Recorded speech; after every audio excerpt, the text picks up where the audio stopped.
o melhor lugar para encontrarmos Deus é no nosso interior.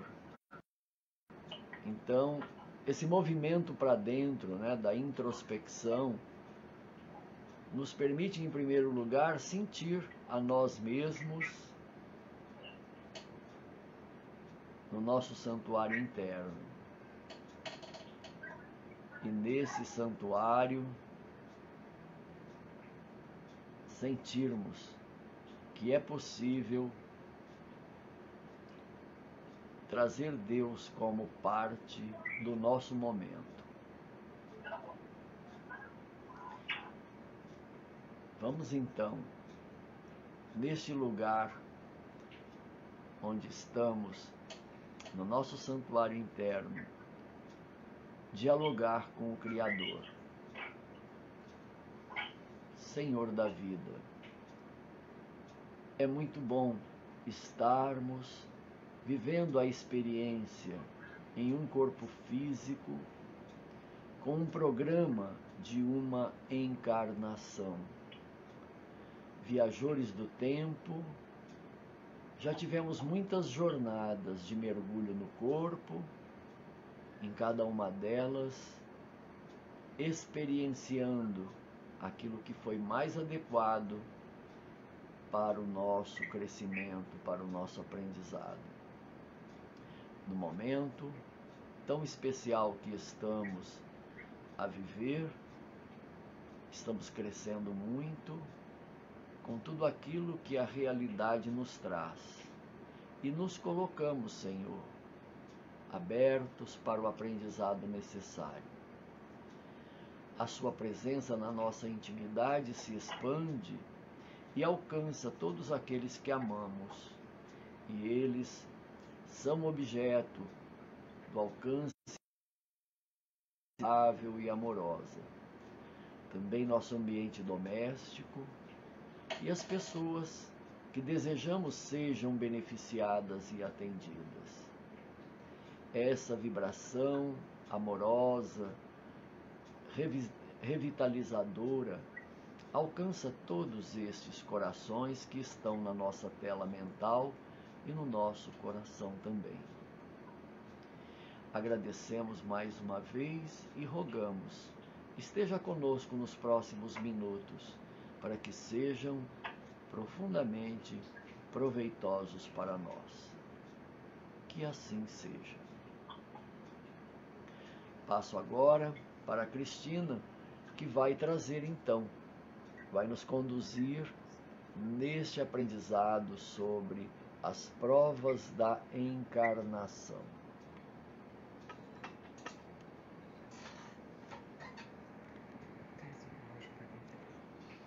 Boa noite a todos, especial aos queridos irmãos, amigos do Centro Espírita Joana d'Arc, que nos honraram com esse convite. É sempre muito agradável estar com vocês, mesmo que à distância, né? Bom, minha gente, Hilário Silva, pela psicografia de Chico Xavier, nos traz um relato muito impressionante. Ele nos conta que em meados do século XVIII, em uma fazenda no interior do Brasil, o proprietário estava organizando uma festa. Era um final de semana, ele estava muito feliz e ele estava celebrando o noivado da sua filha única. Então havia convidado vários vizinhos, os parentes e amigos da capital. O clima era de muita alegria e apenas uma pessoa estava se sentindo muito contrariada. Era Maria Amélia, prima da futura noiva, né, da quase noiva. E o motivo da sua tristeza é porque ela era apaixonada pelo pretendente da prima. Ela que tinha expectativa de ser a escolhida, mas não o fora. Então começou a alimentar um ressentimento muito grande, uma revolta, uma profunda inveja. Na véspera, quando ela havia chegado à fazenda, por acaso ela escutou a conversa de alguns empregados da propriedade, em que eles diziam que um enxame de abelhas se havia instalado ali dentro das terras, né? E eles estavam então conversando, dizendo onde era e discutindo sobre a melhor forma de eliminar, né, aquela presença tão incômoda e perigosa, porque era um tipo de abelha muito agressiva, não é?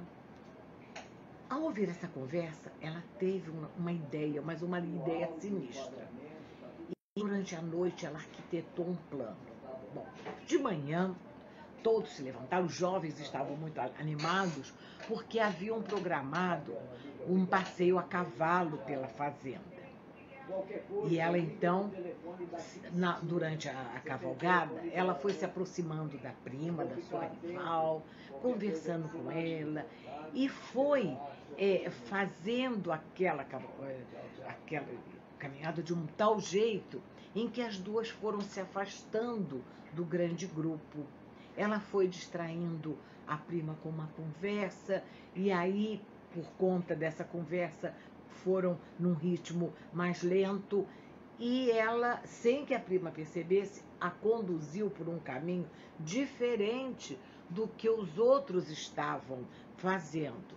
E, propositalmente, levou a prima justamente para o lugar onde estavam as abelhas. Quando ela chegou no lugar, ela chicoteou o cavalo da prima, que, assustado, relinchou, deu um pinote e derrubou a jovem no chão. E a jovem ficou ali presa porque o seu pé ficou preso no estribo do cavalo, né? Com o barulho, com os gritos, com o relincho do cavalo, aquela agitação toda, vizinho às folhagens onde estavam o enxame de abelhas, elas se agitaram, se alvoroçaram e atacaram a moça que estava ali caída no chão, enquanto a prima saía em disparada, indiferente aos gritos de dor da sua prima, né? E ela deu algumas voltas, disfarçou, se reuniu ao grupo e aos poucos ela foi perguntando: gente, onde está fulano, onde está e tal? Ah, deve ter feito outro caminho, ninguém estranhou. Voltaram para a fazenda, foi notada a ausência da jovem e começaram a procurar os convidados, empregados, todo mundo andando pela fazenda, até que finalmente a encontraram caída no chão, já morta, porque ela sofreu assim centenas e centenas de picadas e não resistiu. Bom, a festa de noivado acabou, foi uma tristeza, uma coisa assim muito, muito chocante, não é? E a família ficou desolada, o noivo não se conformava, mas Maria Amélia, muito assim, dissimulada e se fazendo de sofredora e de muito generosa, cuidando de todos. Aos poucos ela foi se aproximando do rapaz, que estava assim, enlutado, sofrendo muito, e era muito maneirosa, muito jeitosa. Ela foi envolvendo aquele rapaz que estava ferido, emocionalmente abalado, e com o passar do tempo ela conseguiu enredá-lo, conquistá-lo e acabou se casando com ele. E nunca, nunca ninguém descobriu o que ela havia feito, né? 2 séculos depois, mais exatamente, meus irmãos, em 1965, todos os jornais da cidade de Uberlândia publicaram uma notícia que chocou toda a população daquela cidade. A notícia dizia que um grupo de estudantes secundaristas, para comemorar o final do ano, aprovar as férias, eles foram fazer um piquenique num parque muito bonito existente nessa cidade. Mas lá, então, aconteceu a tragédia. Esses jovens foram atacados por abelhas assassinas, uma espécie assim, como aquelas que foram, né, que atacaram lá na fazenda 200 anos antes. E foi uma coisa terrível. vários jovens foram muito picados, foram todos hospitalizados, mas apenas uma jovem foi a óbito. Essa jovem, ela sofreu muitas picadas e não resistiu. É claro que as pessoas ficaram muito entristecidas, com muita pena dessa jovem, mas era a justiça de Deus, não é? Há 200 anos depois, ela se redimia da crueldade que ela havia feito com a sua prima.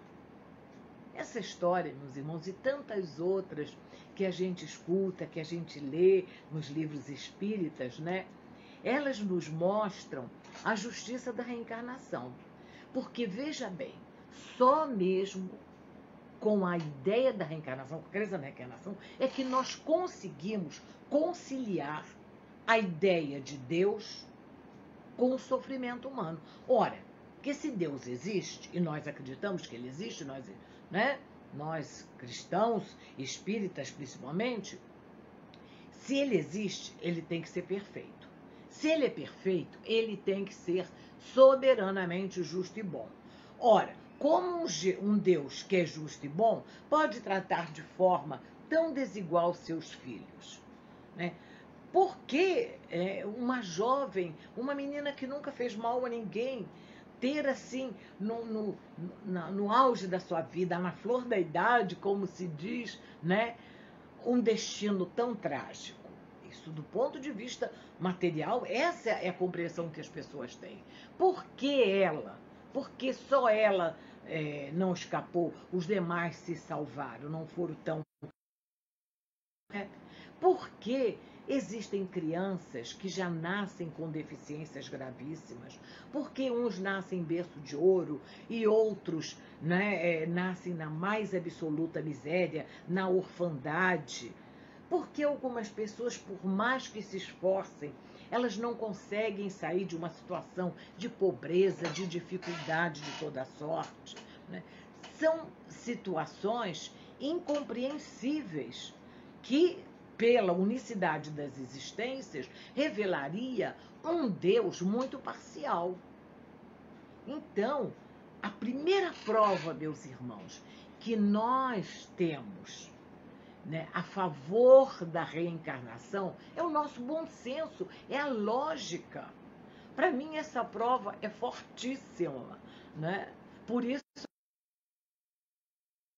aliás, é interessante, esse é um dos motivos que leva muitas pessoas à doutrina espírita. Antigamente, eu me lembro quando eu era jovem, se costumava dizer assim: a maioria das pessoas vem para o espiritismo tangidos pela dor. É verdade, é verdade. Mas também hoje nós observamos que muita gente que procura a doutrina espírita o faz por uma inquietação filosófica. Algumas, sim, estão passando por um grande sofrimento e elas não aceitam.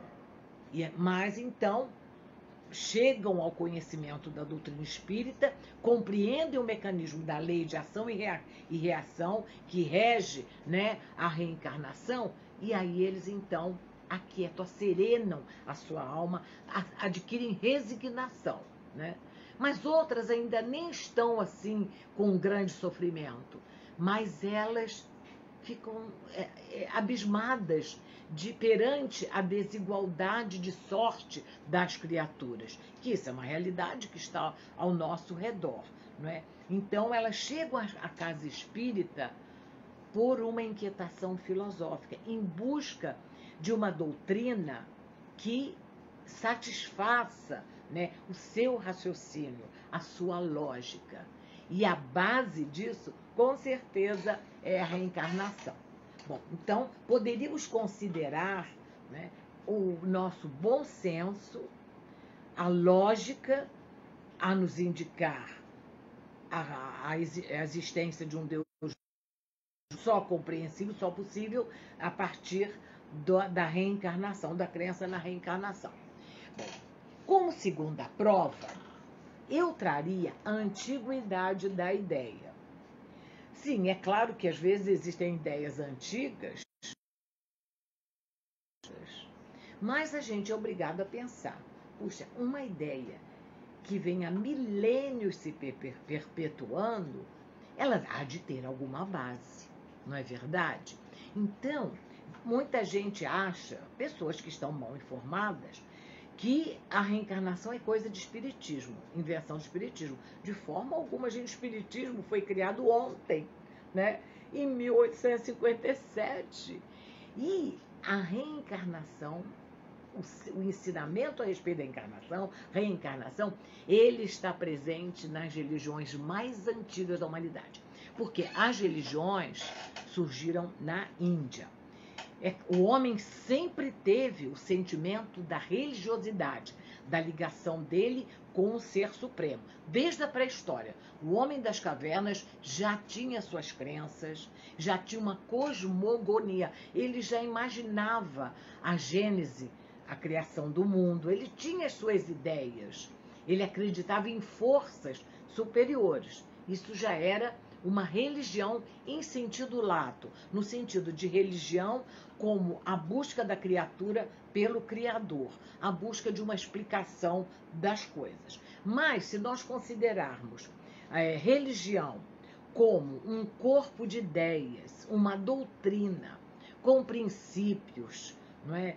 Com ensinamentos, com explicações a respeito do princípio e do fim das coisas.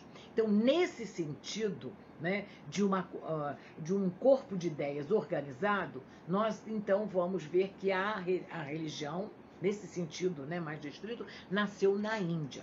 E vejam, nos primeiros livros sagrados da humanidade que foram escritos na Índia, que são os Vedas e o Bhagavad Gita, e eles datam de 2000 anos antes de Cristo. Ali já está ensinada a reencarnação. E vejam bem, as ideias, as doutrinas dos Vedas e do Bhagavad Gita, na realidade, são muito mais antigas, porque antes, milênios antes, elas já eram ensinadas na Índia, mas pela tradição oral. O registro escrito sobre a reencarnação, contudo, é a partir de 2000, mais ou menos, né? Algumas pessoas acham que é mais tempo, outras datam em 1500, mas arredondando é por aí, né? 1500, 2000 anos antes de Cristo. Então, Joana de Ângeles, por exemplo, né, ela diz que a reencarnação é o alicerce de todas as religiões. E à medida que o homem foi compreendendo como se processa a religião, ele foi evoluindo. A evolução do pensamento religioso, ela acontece em decorrência da evolução, da concepção do homem de Deus e da sua compreensão das leis divinas, sobretudo da lei de ação e reação e do processo da reencarnação. Não sou eu que estou dizendo, a autoridade de Joana de Ângeles, mostrando a importância da reencarnação ao longo da história.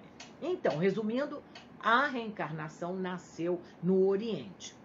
Ela veio para o Oriente por volta de 500 anos de Cristo pela pessoa do filósofo grego e matemático Pitágoras. Porque Pitágoras se preocupava muito com esses assuntos e ele fez reiteradas viagens ao Egito e à Pérsia.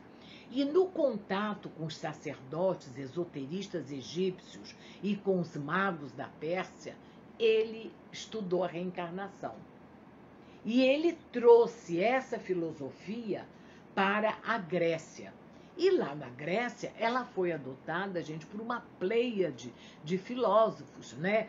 Como Platão, eu anotei aqui, o próprio Heródoto, que foi o pai da história, Sófocles, Aristófanes, Orígenes, Tertuliano, Jámblico, Pórfiro, Plotino e outros menos conhecidos. Depois, ela foi para Roma.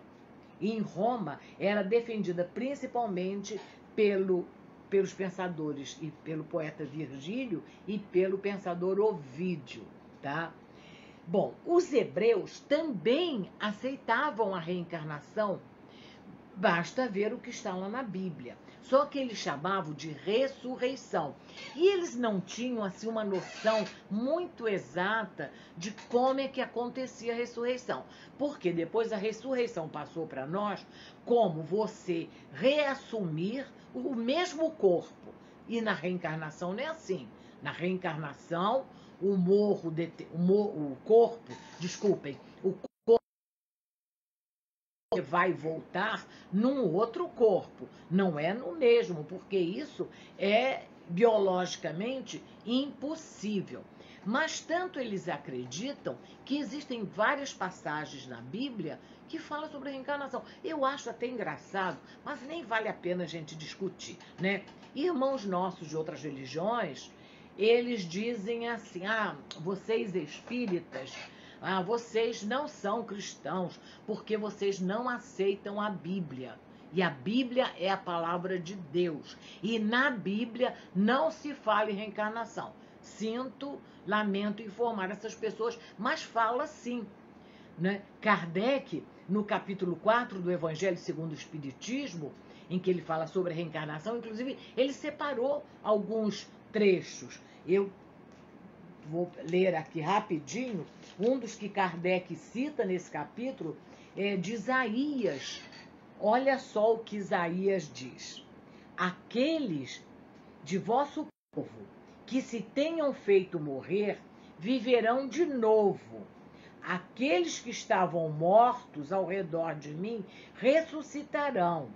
Despertai do vosso sono e cantai os louvores de Deus, vós que habitais na poeira, porque o orvalho que cai sobre vós é um orvalho de luz, e porque arruinareis a terra e o reino dos gigantes. Está em Isaías capítulo 26, versículo 19. Então, Isaías é bem explícito, ele fala: quem morreu vai viver de novo, né? Mas quando ele fala em ressuscitar, não é essa ideia que ficou para hoje, de que você vai ocupar de novo um corpo que já virou pó, né? No livro de Job, existe um outro trecho também bem elucidativo.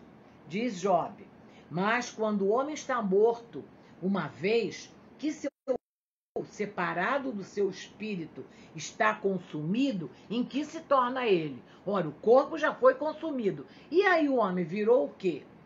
O homem, estando morto uma vez, poderia reviver de novo? Nessa guerra em que me encontro todos os dias da minha vida, espero que minha transformação chegue. Então, veja, ele acredita, né? Ele está esperando, ele acha que depois que o corpo virar pó, ele vai voltar. E, é claro, vai voltar num outro corpo, né? Então, essa história de que nós não aceitamos, que a Bíblia não fala da reencarnação, fala em outras passagens também, mas Kardec separou essas duas e a gente achou interessante lembrar, não é? Bom, outro povo antigo, meus irmãos, que aceitava a reencarnação eram os celtas, né? Aqueles povos que viviam na Europa antes, né, da Europa ser invadida por Roma, antes da Europa ser dominada pelo cristianismo e se transformar nos países que nós conhecemos hoje. Então, aqueles povos primitivos na Europa, eles eram reencarnacionistas. Inclusive, os que viviam na França, né, e os sacerdotes desses celtas que viviam na França eram chamados de druidas, eles ensinavam a reencarnação. O próprio Allan Kardec foi um druida, ou seja, um sacerdote. Já reencarnou nesse povo para ir se familiarizando com a doutrina da reencarnação e da comunicação com os mortos, porque os druidas, eles praticavam a mediunidade. Não só os druidas, mas a população de um modo geral. Leon Denis, no livro Joana d'Arc, médium, né, ele conta que quem inventou o dia de finados foram os celtas. Por quê? Mas a festa de finados dele era diferente da nossa, porque essa tradição veio para nós. Os cristãos adotaram essa celebração, mas de uma forma diferente, porque os celtas, eles não adoravam os cadáveres, eles não iam aos cemitérios. No dia de finados, eles se reuniam em suas casas e eles faziam uma sessão mediúnica, eles evocavam os seus mortos para conversar com os parentes que já haviam desencarnado. Gente, olha que coisa linda, eu achei isso maravilhoso, né? Então, nada de ir para cemitério, não. Por isso, eles também, como se eles comunicavam com os espíritos já ensinavam a reencarnação. Bom, essa foi a segunda prova, né? A antiguidade da ideia. Vamos para a terceira. A terceira prova que eu trago é a ampla aceitação da ideia. Essa também vocês poderiam contestar dizendo: às vezes muita gente acredita numa coisa e essa coisa é mentira. Concordo. Mas, meu povo, a maioria da população da Terra acredita na reencarnação. É muita gente. É muita gente. Será que todo esse pessoal está errado? Vamos pensar. Vejam bem como é a maioria mesmo. Olha só quem aceita. Os budistas, os hinduístas, e budistas e hinduístas estão em países muito populosos. Então, eles representam um número impressionante de pessoas que acreditam na reencarnação. Os judeus da Cabala, porque o judeu ortodoxo hoje, ele fica meio preso àquela história de ressurreição. Eles não trabalham muito isso. Não são todos, mas os judeus da Cabala, que é a parte daqueles que são esotéricos, que pesquisam as coisas, que têm uma visão mais aberta, esses aceitam a reencarnação. Também entre os muçulmanos existem grupos que são reencarnacionistas, como, por exemplo, os drusos, que é um grupo no Líbano, e os aleves, que são muçulmanos que moram na Turquia. Tá? São grupos de muçulmanos. Também vários povos da África Ocidental são reencarnacionistas. Os esquimós, eu não sabia que os esquimós acreditavam na reencarnação. Muitas tribos indígenas americanas ensinam a reencarnação. E aqui no Brasil nós temos e também os adeptos do candomblé. Nós não constamos nas pesquisas do IBGE como uma maioria, somos ainda minoria. Mas eu até há que se avaliar um pouco, vamos usar uma palavra que está muito em moda agora, esta subnotificação.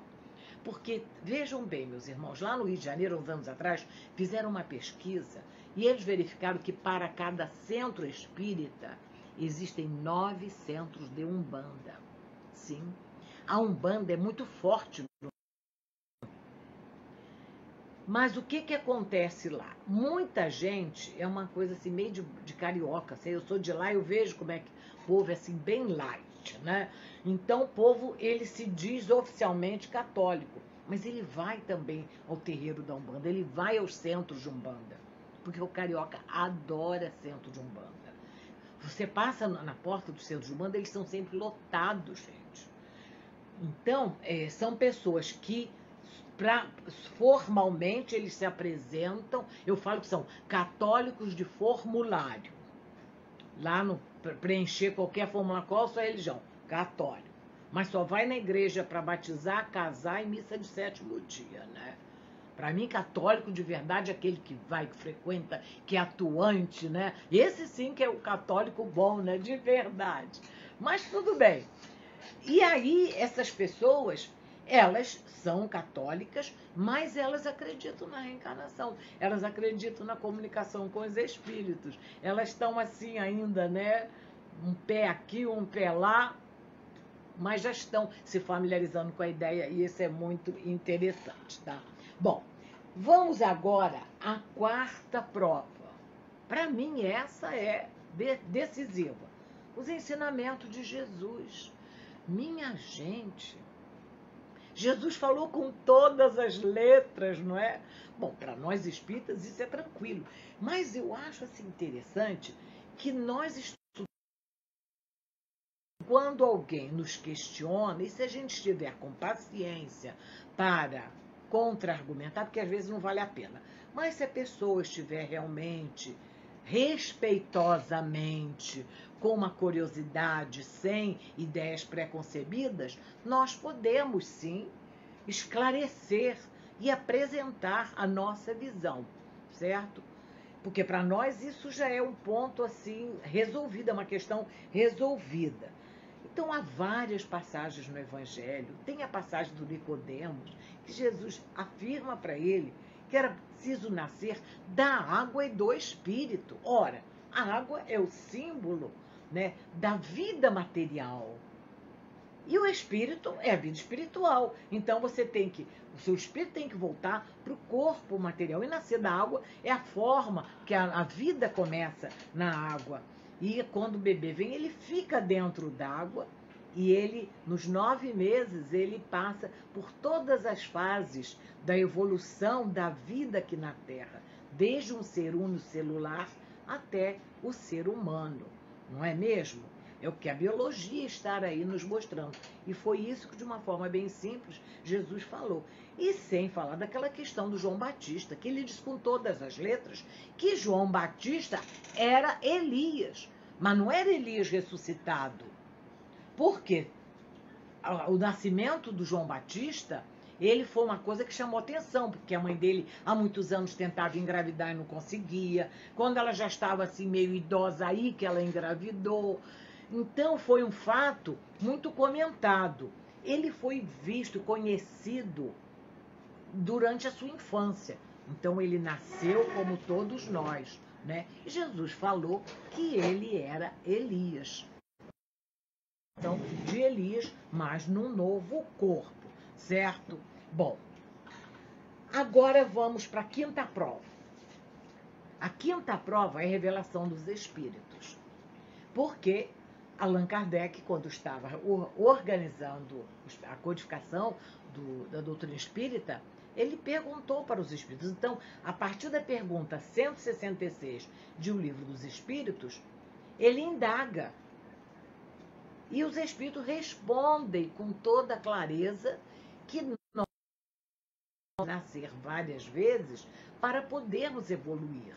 Que a experiência na matéria é importante para o espírito, para o seu aprendizado, né? E que a cada reencarnação nós cresceríamos, aprenderíamos novas coisas e tal, certo? Então, os espíritos, eles foram assim incisivos. E não nos esqueçamos que Kardec foi... Ele não perguntou a um único médium sobre essa questão da reencarnação. Não. Kardec, quando ele colocava uma resposta em O Livro dos Espíritos e nas demais obras da codificação, ele formulava o mesmo problema a vários médiuns, a médiuns diferentes, até de outros países, e a espíritos diferentes também. E depois ele comparava, porque ele buscava a universalidade dos ensinos. Ele queria saber se era generalizada, se havia aquele ensinamento era generalizado, se havia um consenso. E os médios, minha gente, era uma coisa assim espetacular, né? Eram médiums de uma capacidade que tinha um filtro puríssimo. Mas basta a gente ler as comunicações que estão ali nas obras básicas, né? Então, os espíritos foram unânimes em dizer que nós nascemos várias vezes, tá? Eu queria voltar, eu esqueci de uma coisa importante. Eu queria voltar lá na quarta prova, que eu falei dos ensinos de Jesus. Gente, vale lembrar que até 553 depois de Cristo, os cristãos eram reencarnacionistas. Eles também praticavam a mediunidade nas reuniões, havia sim as incorporações, as mensagens, uma coisa espetacular. E eles também eram reencarnacionistas.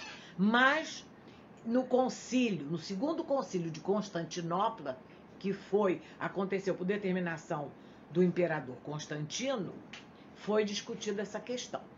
Dizem as más línguas que acabou vencendo o partido que era contra a reencarnação, por influência da esposa do Constantino, que pressionou o marido, exigindo que ele arrumasse lá um esquema, um jeito, para que não vigorasse essa história de reencarnação. Porque a esposa dele tinha um passado assim, meio complicado. Ela havia sido prostituta. E ela se envergonhava disso, né? Para ela tentava esconder isso de toda forma, mas era uma coisa que havia sido público meio difícil. E como ela, depois que virou imperatriz, ela abandonou as suas antigas colegas de profissão, foi muito cruel com elas, elas então rogaram uma praga nela, dizendo que ela, na próxima encarnação, ela ia pagar pela maldade que ela estava fazendo. E ela então falou, não, essa história de reencarnação não pode vigorar, não quer. Assim, são histórias que a história vem relatando, mas certeza absoluta a gente não tem. Certa vez eu ouvi numa palestra também, uma outra explicação, mas o próprio orador disse assim, olha gente, isso são boatos que vêm se perpetuando ao longo dos séculos. Mas esse boato dizia o seguinte, que no dia da votação choveu muito. Gente, eu já vi esse filme antes, sabe? E aí, muitos dos que iam votar faltaram à votação. Muitos bispos que iam votar, no participar do concílio, faltaram. Os cardeais, são os cardeais, né, que votam em concílio. Agora não estou bem certa. Porque estava chovendo, né? É como acontece nas nossas reuniões, né, gente? Quando chove, falta muita gente. E como entre esses que faltaram, a maioria era reencarnacionista, na hora do resultado final da votação, ganhou o partido que era contra a reencarnação. E a partir daí, o dogma da reencarnação foi excluído da Igreja Católica, tá? Então, esse é um detalhe também interessante, porque a gente pode até conversar com os nossos parentes, né, e amigos católicos, né? O catolicismo adotava a reencarnação nos 5 primeiros séculos do cristianismo. É muito tempo, né? Mas tudo bem. Vamos agora, gente, à 6ª prova. Agora nós vamos falar das provas científicas da reencarnação. E elas são muitas, né? Porque, gente, essa questão, ela já saiu dos arraiais das religiões. Hoje, a reencarnação é estudada por médicos, por psiquiatras, por psicólogos, por todos esses profissionais que trabalham as questões, né, da dor humana, das questões psicológicas, desses problemas existenciais, né? Bom, Kardec, ele usou o tempo todo um método científico e nós, espíritas, sabemos muito bem que a doutrina espírita é uma ciência, não é? E não só ele foi muito rigoroso no seu trabalho, mas também muitos outros que eram criaturas da maior relevância no mundo acadêmico, como um Charles Richet, um Ernesto Bozano, um Gabriel Delany, um Alexandre Aksakov na Rússia, um César Lombroso na Itália, um Ernesto Bozano também na Itália. Os maiores cientistas contemporâneos de Kardec se interessaram pela mediunidade, se interessaram também pela reencarnação. E existem assim muitas obras, o Albert de Rochat, principalmente esse também francês, que escreveram livros sobre a reencarnação. Não eram assim, eles não tinham viés religioso, né? Alguns desses se tornaram espíritas, outros não. A maioria deles não levavam para o lado religioso como Kardec levou, né? Ele uniu ciência e religião. Esses se atinham apenas ao estudo, à pesquisa dos fatos. Ainda no campo, agora eu vou trazer como 7ª prova, pesquisas também, mas são pesquisas com a memória extracerebral. Não sei se vocês já ouviram esse nome, hoje esse termo, memória extracerebral, mas ele hoje é bem usado. Esse termo foi criado pelo professor Hemandranath Banerjee, um professor indiano, diretor do departamento de parapsicologia da Universidade de Rajasthan, na Índia, mas que também realizou trabalhos em outros países, também ficou um tempo numa universidade da Inglaterra, né? É uma grande autoridade na área do estudo da reencarnação, né? Então, o Dr. Banerjee, ele criou esse termo, porque ele começou a estudar crianças que se lembravam, sob hipnose ou espontaneamente, de outras vidas. Um dos seus livros, que é Vida Pretérita e Vida Futura, ele traz o resultado de um trabalho com 1.100 crianças que se lembravam de outras vidas. Mas são casos, minha gente, em que ele conseguiu comprovar. Porque às vezes a pessoa diz, eu se lembra, mas é de um tempo muito recuado, se lembra, aí fica difícil de checar se aquelas informações são verdadeiras, não é? Até podem ser, mas para efeito de uma pesquisa tem que haver a comprovação. Então, nesse livro dele, ele traz 1.100 casos. Ele, inclusive, esteve aqui no Brasil e tal. E por que ele criou esse termo memória extracerebral? Porque essas crianças, elas traziam informações, elas detinham conhecimentos, muitas até falando outras línguas, gente, que não estavam registrados neste cérebro, porque no nosso cérebro, esse que está aqui dentro, né, é onde nós registramos tudo aquilo que nós aprendemos. Ora, se uma criança fala de coisas, ou fala em línguas, tem talento de que ela não aprendeu nessa existência, não pode estar registrado nesse cérebro. Onde que essas informações estão registradas? Nós sabemos que é no perispírito e tal, mas ele chamou de memória extracerebral. Olha, está registrado em algum lugar, mas tem uma memória que a pessoa guarda, mas que não está neste cérebro.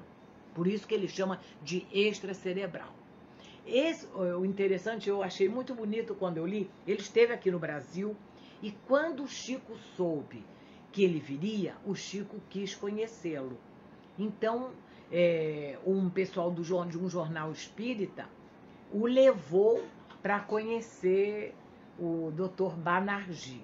Gente, o encontro deles, vou abrir um parênteses aqui, né, porque não tem a ver com provas da reencarnação, mas eu achei tão bonita essa história, tão bonita. O encontro dele a conversa deles, né, foi muito interessante, porque ele teve um intérprete, porque o Chico não fala inglês, e o Dr. Banerjee falava lá a língua do povo, ele falava inglês. Então ele contou para o Dr. Banerjee, perguntou se ele já tinha estado na Índia. Ele falou que não, mas que Emmanuel o havia levado em desdobramento do sono, que ele conhecia Nova Delhi, ele conhecia a cidade onde o Dr. Banerjee nasceu, e ele descreveu a cidade onde o Banerjee nasceu, falou coisas e mais coisas sobre Nova Delhi, a capital, né? O Banerjee ficou assim abismado de tudo que ele sabia sobre a Índia, porque ele foi lá e aprendeu um monte de coisa sobre a Índia. Foi com Emmanuel em Desdobramento do Sono. Aí ele disse, pois é, e uma vez o Emmanuel me levou a uma reunião no plano espiritual de Mahatmas, né, que são assim os grandes mestres, os seres mais elevados, né, na cultura da Índia. Ele narrou para o Banerjee a reunião. O Banerjee ficou, gente, deslumbrado. Quando ele terminou, ele estava tão emocionado, ele se ajoelhou perante o Chico e pediu permissão para beijar as mãos dele. E ele disse, olha, só entra numa reunião de Mahatmas quem também é um Mahatma. Então, o senhor é uma Mahatma. E eu beijo.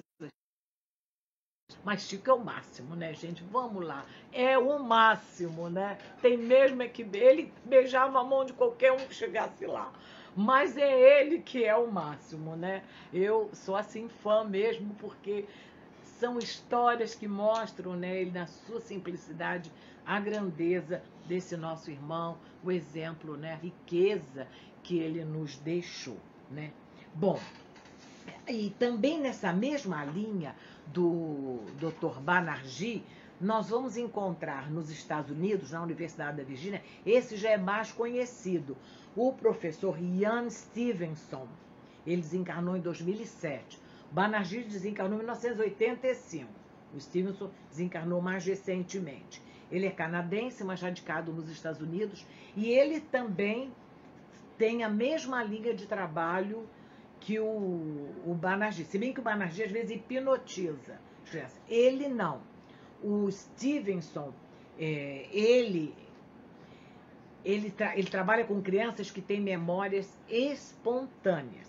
Porque, gente, veja só, até os 7 anos de idade, a reencarnação não está completa, né? A gente aprende com os espíritos que a reencarnação ela vai se completar por volta dos 7 anos. Então, até essa idade, a criança, né, ela fica meio um pé aqui, um pé lá, sobretudo se a última vida dela não foi há muito tempo atrás, digamos, ela ficou pouco tempo no plano espiritual, ela então, ao reencarnar, ela tem ainda muito viva na sua memória a lembrança da vida anterior. Geralmente são vidas em que esse espírito ficou pouco tempo no plano espiritual, né? É muito comum crianças nessa idade falarem espontaneamente, né? Uma vez estava assistindo a palestra dele e ele então contou que um dia ele foi chamar a atenção do neto dele, que tinha feito alguma traquinagem, aí o menino respondeu bem sério assim para ele: você não pode chamar minha atenção assim. Hoje você é meu avô, mas eu já fui seu pai. Me respeita. Quando o menino falou isso, sabe como é que é espírita? Gente, ele ficou empolvorosa. Ele queria saber mais, aí começou a puxar a conversa ele queria especular para saber mesmo se o seu neto era seu pai. Mas essas memórias, essas que vêm espontaneamente, logo a criança já esqueceu, ele já estava noutra, não conseguia falar mais nada. São lampejos que a criança tem. Outras não, outras ficam com aquelas ideias fixas. Você não é meu pai, essa aqui não é minha casa, eu não moro aqui, a minha família é de tal lugar, e isso e aquilo, né? Então, são com essas crianças que o Banerjee, o Stevenson e outros, né, porque agora eles desencarnaram, e nos departamentos que eles criaram, os seus alunos continuam, né, essas pesquisas, tá? Então, esse trabalho prossegue. E as crianças é muito interessante, porque a criança ela vai e tudo que ela fala, eles conseguem confirmar. No livro do Stevenson, que é o mais famoso, que são 20 casos sugestivos de reencarnação, ele também realizou trabalho com milhares de crianças, mas ele selecionou os 20 casos que eram assim aqueles mais chamativos e que tinham mais detalhes.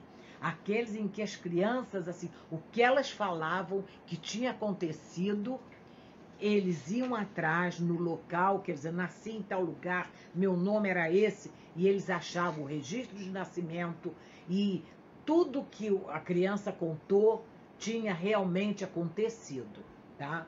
Então, esses casos são realmente o que eles publicam para efeito de ciência, tá? Bom, aqui no Brasil, nós temos também um grande estudioso, desencarnou há alguns anos atrás, que é o Hernani Guimarães Santana. E ele, lá de São Paulo, Bauru, ele escreveu o livro Reencarnação no Brasil.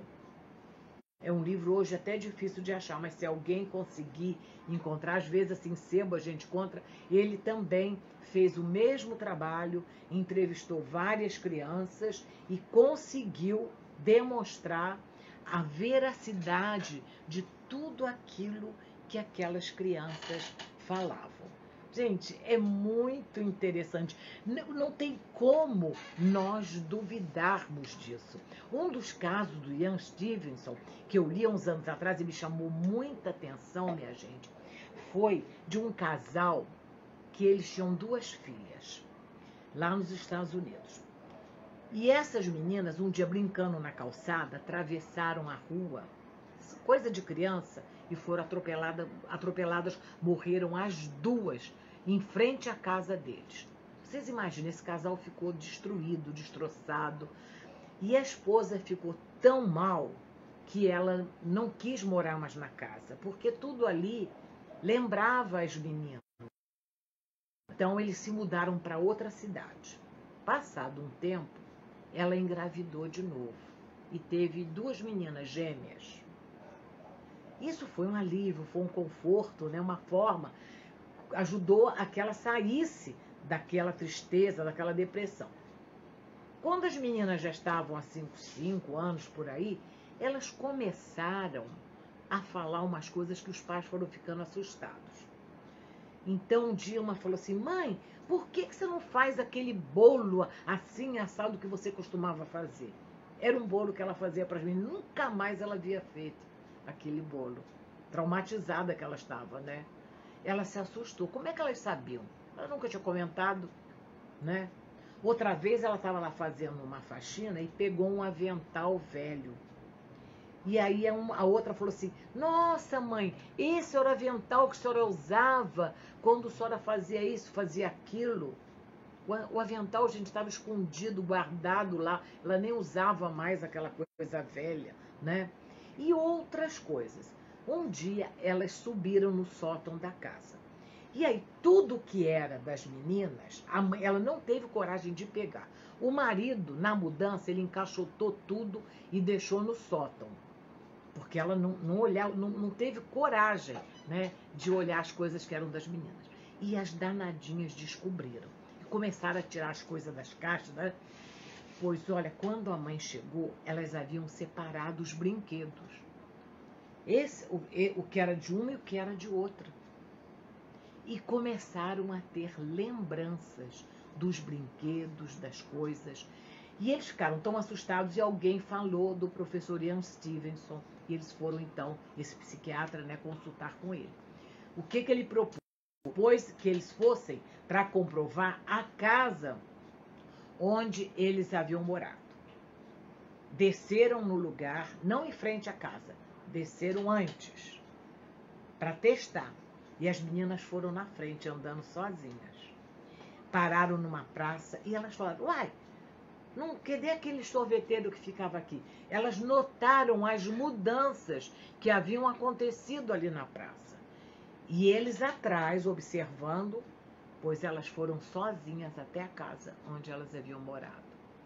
A nossa casa, irmãos. Nós não percebemos que houve essa interrupção, tanto é que eu fui até o final, eu fiz a prece, não sei exatamente até que momento, né, eu falei o que vocês ouviram, me informaram que eu estava narrando o caso das meninas que reencarnaram, né, como gêmeas, que haviam falecido num acidente, e depois eu citei, né, alguns, vou ser bem rápida, porque já extrapolamos o nosso tempo, mais alguns exemplos de memória extracerebral, né? Falei das ideias e dos talentos inatos, das crianças prodígios, porque elas detêm conhecimentos e têm talentos que elas não tiveram tempo de desenvolver nessa vida.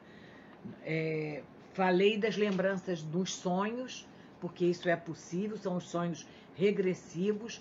Então, pessoas adultas às vezes sonham, e crianças também, né, com passagens que foram marcantes em outras vidas, e elas sentem que aquilo foi verdade. Elas se veem com roupas diferentes, em épocas, em ambientes diferentes daqueles em que elas estão, não é? Temos as lembranças sobre hipnose, que é realizada por psiquiatras, como o Dr. Brian Weiss, que tem várias, é americano, com vários livros publicados, mostrando que, sob hipnose, os pacientes se lembram de outras vidas, falando em outros idiomas, trazendo informações totalmente fora do alcance dessas pessoas, né, e que são confirmadas, né? Falei das simpatias, antipatias gratuitas, que é algo que todo mundo já experimentou, ao se deparar com uma pessoa que nunca viu, e de repente você sente um pé atrás, você fica assim, insegura, desconfortável. Pode ser um problema de vibração, um choque aí, uma incompatibilidade vibracional, né? Mas pode ser também uma lembrança, um mal-estar que ficou por algo que essa pessoa lhe fez. E o contrário também acontece, né? O amor à primeira vista, que não é exatamente primeira vista, né? Isso sempre resulta de uma experiência muito positiva no ontem. E, por fim, eu falei do fenômeno do déjà vu, né? Uma expressão francesa que os parapsicólogos e pesquisadores espíritas usam, que quer dizer fenômeno do já visto. É uma sensação muito forte, mesmo de uma pessoa que se depara de repente com uma casa, uma paisagem, uma rua, e ela leva um choque, porque ela nunca havia estado ali nessa vida, mas ela conhece aquele lugar. E às vezes, diante de um prédio, de uma casa, ela começa a descrever como é lá dentro. Ela sabe o que tem lá dentro, quantos quartos, quantas salas. É muito interessante. Isso também é memória extracerebral. Então foi isso que eu falei, eu acho que foi a partir daí que houve a interrupção. Nós pedimos desculpa, mas essas falhas técnicas acontecem, né? Nesse meio que ainda nesses instrumentos, nessas ferramentas que a gente ainda não conhece muito bem. Então, vamos agora, mais uma vez, agradecer a Deus por essa oportunidade. Senhor Jesus, que bom que tivemos esse momento refletindo sobre um tema tão importante para nós espíritas e que nos traz tanto conforto. Obrigada, Senhor. Abençoa a Casa Espírita Joana d'Arc, que nos proporcionou esse encontro. Abençoa seus trabalhadores, seus frequentadores. Abençoa todos nós que estávamos aqui ligados pelo pensamento, distantes fisicamente, mas unidos pelo ideal espírita cristão, pelo ideal de termos uma vida melhor. Que possamos todos ter uma semana cheia de paz, com muitas oportunidades de trabalho e de renovação. Obrigada, Senhor. Graças a Deus. Um abraço carinhoso para todos vocês. Tenhamos todos uma ótima noite e até uma próxima oportunidade, se Deus quiser. Tchau.